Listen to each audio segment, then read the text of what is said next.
Hello, welcome back to Historical Terminology. Today we're going to talk about Prussia, which a lot of people, probably around the age of 13, would be like, isn't that just Russia? It's not. Prussia is a different thing.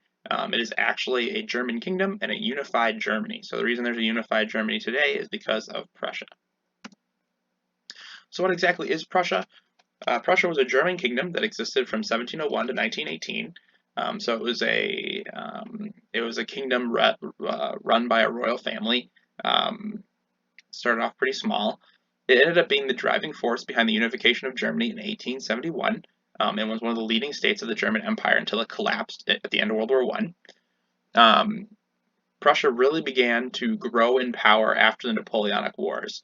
Napoleon was able to just kind of rush through Europe, and in the end of that, Prussia was able to gain a lot of territory that it never had before due to the peace settlements of those wars, and then they were able to use that to kind of build on and get stronger.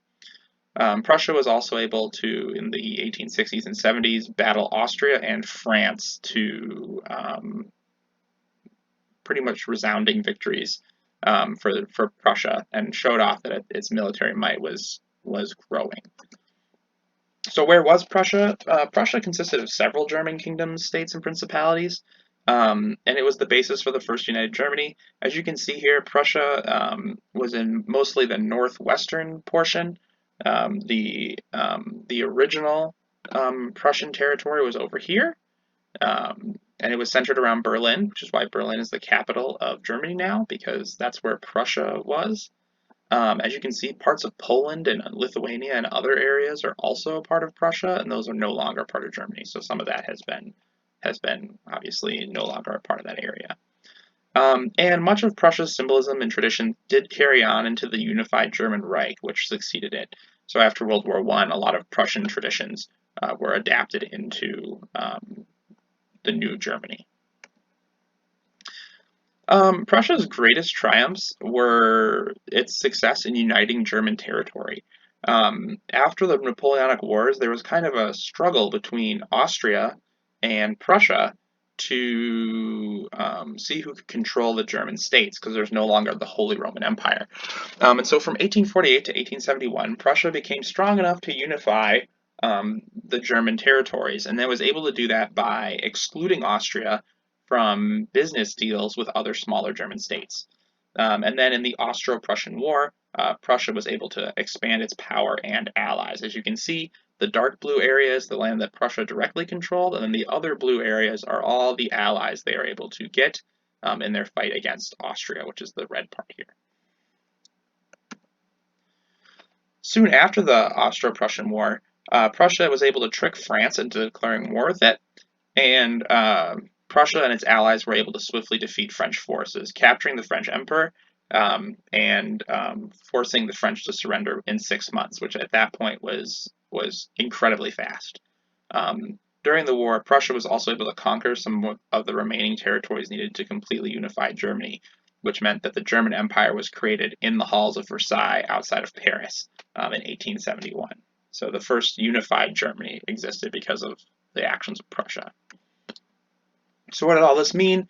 Well, Prussia was able to make a unified and powerful Germany a reality, showing German military might was a force to contend with in Europe.